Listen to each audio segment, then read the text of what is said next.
Yang pertama itu korban makelar, yang kedua job tidak sesuai dengan kontrak. Oh, mantap. Piye iki ceritane? Ceritanya ini korban makelar dulu deh Mas ya. Boleh. Aku bulan 8 kemarin kan finish.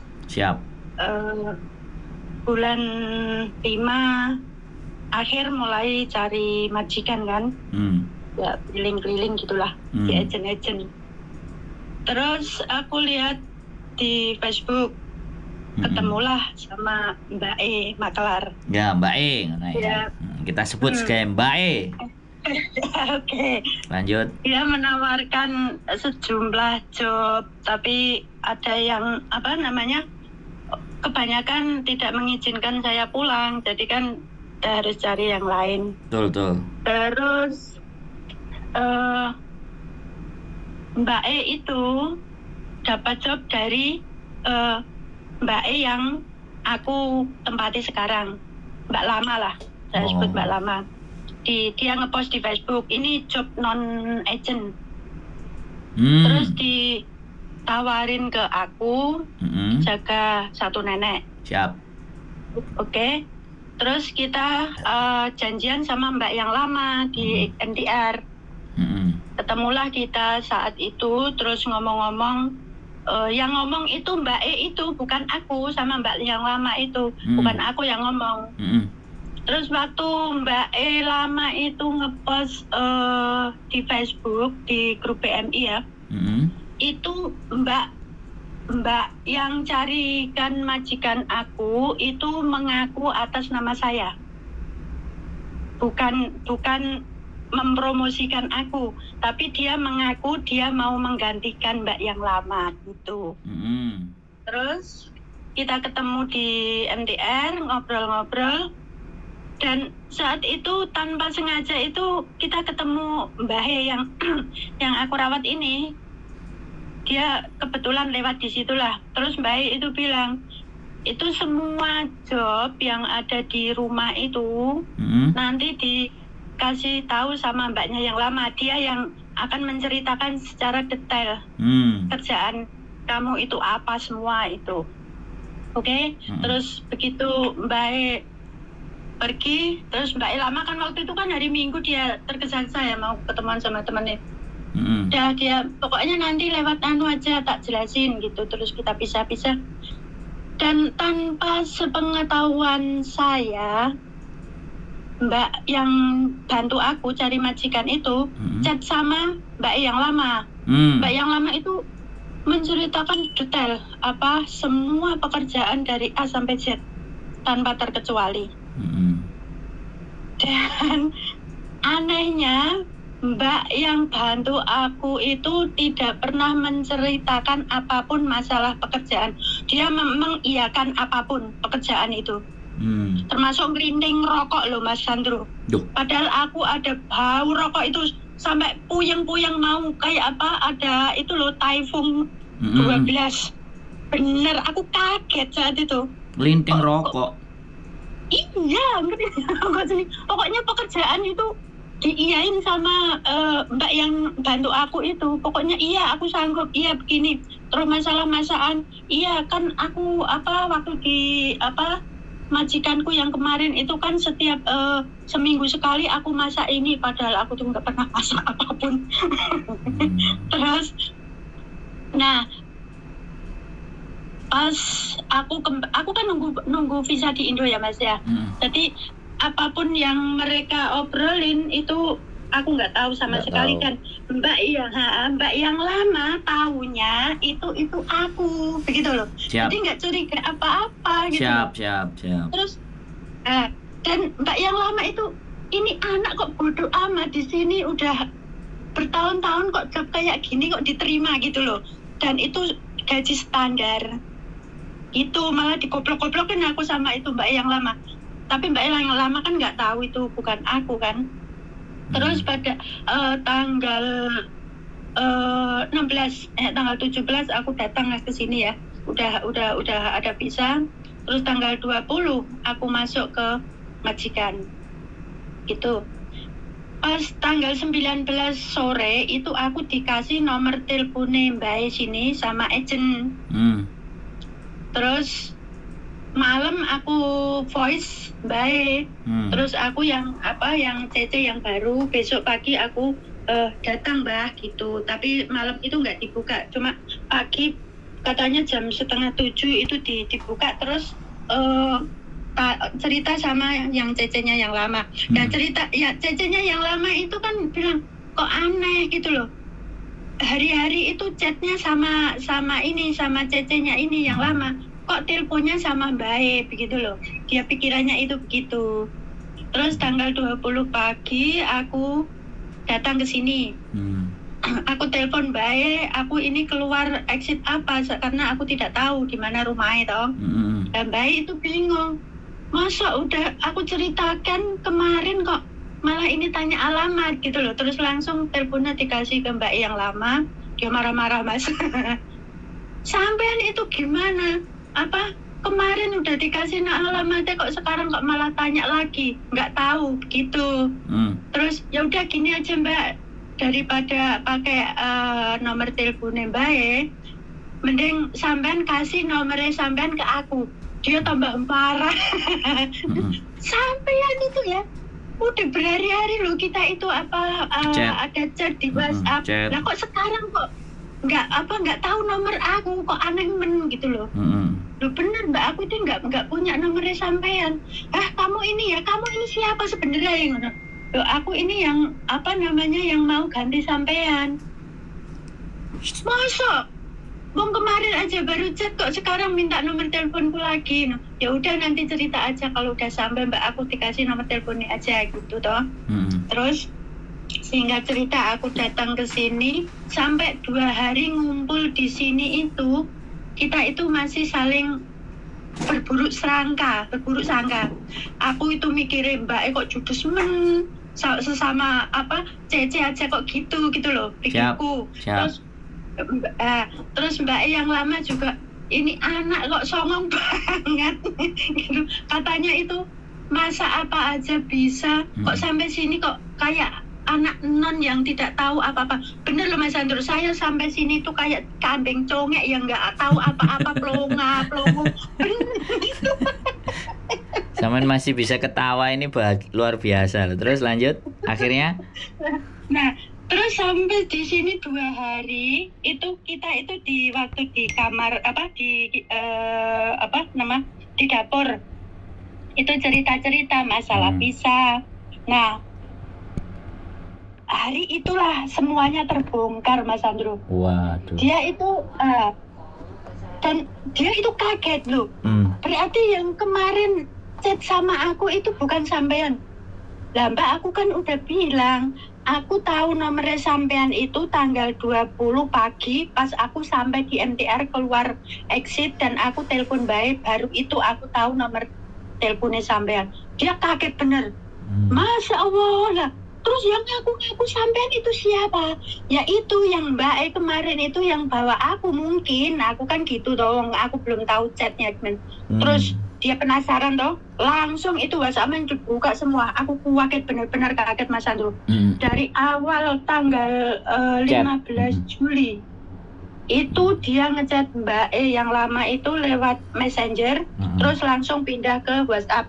Dan chat itu isinya pekerjaan yang seabrigadek yang dari A sampai Z dan diiyain semua. Dan dia itu mengakunya saya. Gitu. Jadi aku itu masa Allah aku kena korban maklar. Nek korban tapi gawe ya aku seneng kan. Seneng orang kayak sampean. Optimis terus. Gimana lagi teman udah terlanjur basah ya. Ya bisa biar basah semua. Ayo wis mudah pisan ya wis kadung kecemplung Terus lanjut.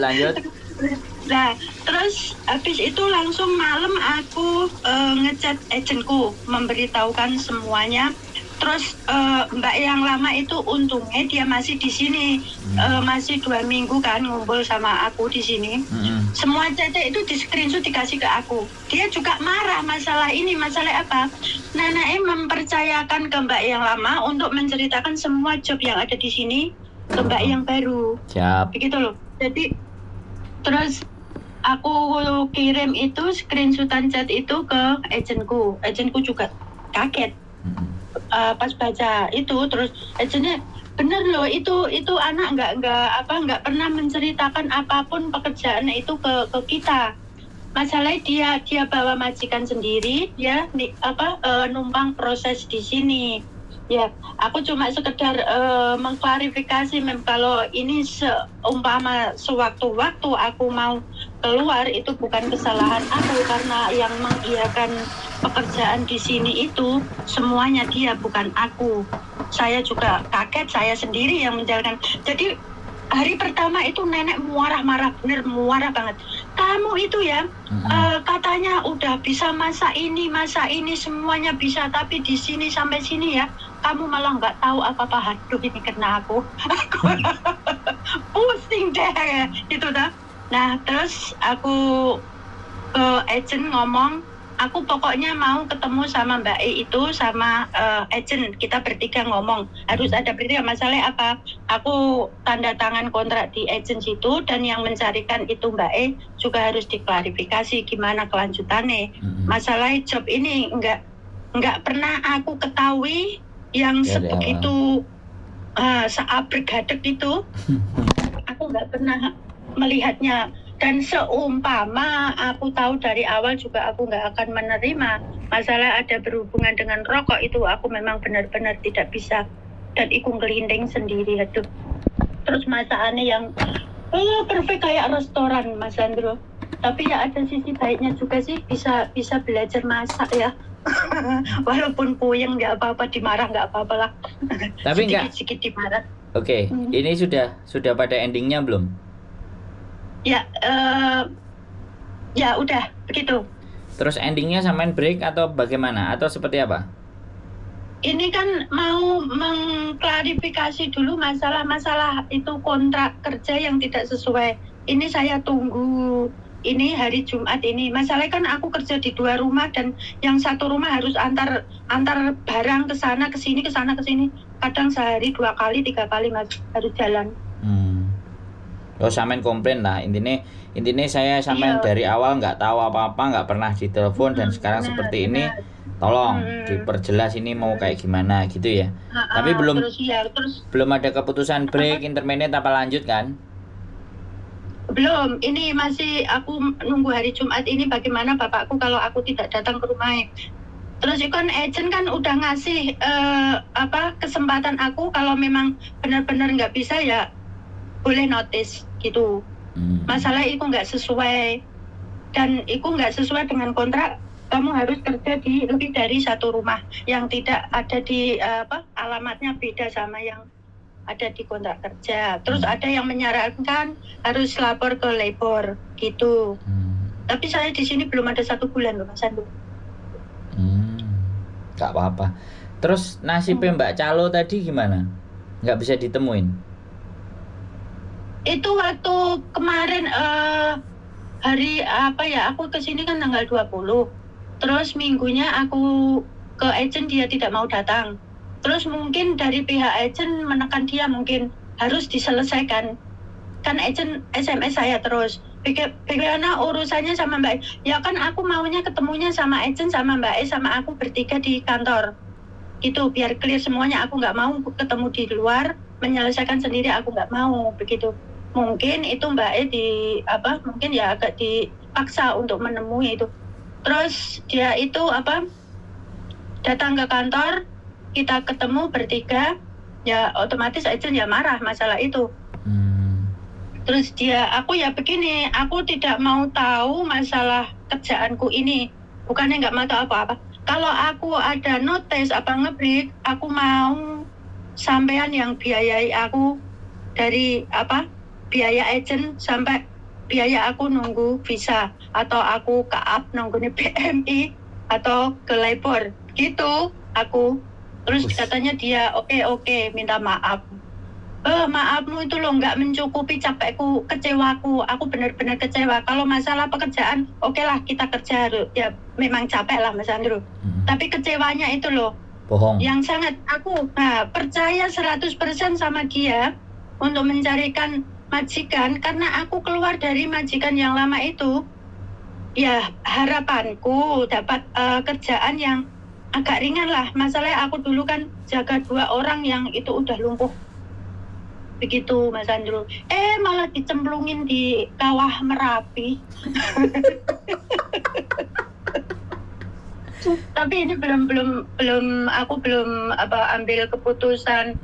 Pokoknya itu kan kemarin di Minggu aku bilang ke bapakku, Pak, kalau masalah pekerjaan aku harus bersihin rumah yang di luar kontrak kerja aku minta maaf, aku nggak berani. Siap. Aku takutnya aku nanti kena masalah, aku yang dihukum, aku di blacklist. Aku masih punya anak sama orang tua di Indonesia yang butuh biaya. Kalau aku di blacklist, aduh repot lagi kan. Oke. Jadi tinggal nunggu penyelesaian, terus nggak tahu, pokoknya endingnya nanti hari Jumat. Intinya apapun ceritanya, berarti pesennya buat teman-teman kira-kira ini hati-hati kalau mengatasnamakan job bukan agent ya. Betul. Jatuhnya kayak gitu. Jangan terlalu percaya kalau job di luar agent. Itu loh, harus benar-benar tahu detail apa pekerjaannya. Itu kan berarti kan pasti ngasih tahu lah. Nggak mungkin mereka nggak akan ngasih tahu. Begitu. Berarti ini kan penipuan modus baru. Iya betul. Iya kan, penipuan modus baru dengan mengatasnamakan majikan, dia yang iya tapi yang kerja orang lain. Kan gitu tuh. Itu kan bahaya itu kan. Jadi sampean sing kerja, aku sing ditakoki majikan, aku ngomong ya yo. Giliran sampean sing berarti itu kan teman makan teman kan. Jadi dia tega memakan temannya sendiri. Iya, demi bonus loh dia jadi tumbal kayak aku.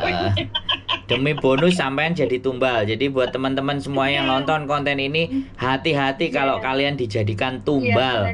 Jadi gini. Jadi supaya terhindar dari tumbal, kalau mau ada job semuanya, harusnya teman-teman interview sendiri dengan majikannya gitu ya. Betul, jadi ngomong kalian harus ngomong sendiri sama majikannya. Interview kalian harus, kalau tidak ada interview dengan majikan jangan sambat nanti jadi tumbal lagi kayak Mbak Eni ya. Luar biasa ini. Gini, sampean hebat menurut aku ya. Jadi wis didadikan tumbal, terus bercerita di sini, berharap untuk yang lain di warning teman-teman jangan jadi tumbal berikutnya. Jadi Mas, kalau jadi intinya berhati-hati kalau ada tawaran job di sosial media. Pastikan kalian ketemu dengan majikan itu jauh lebih bagus. Kalau tidak bisa ketemu, by phone. By phone pun kalau bisa video call. Jadi biar benar-benar kalian fix pekerjaannya, majikannya, modelnya, bentuknya, sudah ngomong sebelum bekerja, sebelum visanya diproses, semuanya harus memastikan bahwa majikannya itu bisa kalian lihat, atau kalian ngomong sendiri dengan majikannya plus alamatnya. Itu ya pesannya. Betul ya. Paling enggak yang sesuai yang diharapkan lah Mas, gitu loh. Iya, makanya kan jangan asal percaya job bukan agent. Waduh. Sekarang soalnya banyak sekarang yang nulis di sosial media juga, job tidak agent, job bukan agent. Lah jatuhnya malah kayak gini. Ya, pokoknya jangan percayalah, mau baik mau enggak, jangan percaya dulu sebelum ketemu majikannya. Iya, betul. Siap. Kasihan. biar cuma aku aja, jangan ada yang lain jadi tumbal. Siap, sampean luar biasa baiknya. Mudah-mudahan habis ini sampean menemukan titik temunya, sampean tetap sehat dan tetap berbagi hal yang baik buat teman-temannya. Saya sangat appreciate ya. Aku mikir nggak banyak orang yang mau. Dan sekali lagi cerita ini bukan cerita aib, cerita ini adalah cerita kekeliruan kita agar orang lain bisa belajar atas kekeliruan kita kan Mbak.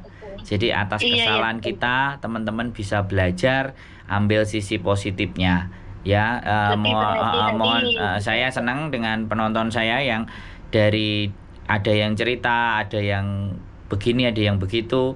Harapannya cuma satu, kita cuman mengajak teman-teman yang lain untuk lebih hati-hati dan waspada. Begitu ya Mbak tujuannya. Wis. Iya betul. Kapan-kapan kalau ketemu mangan gedang goreng kita Mbak ya.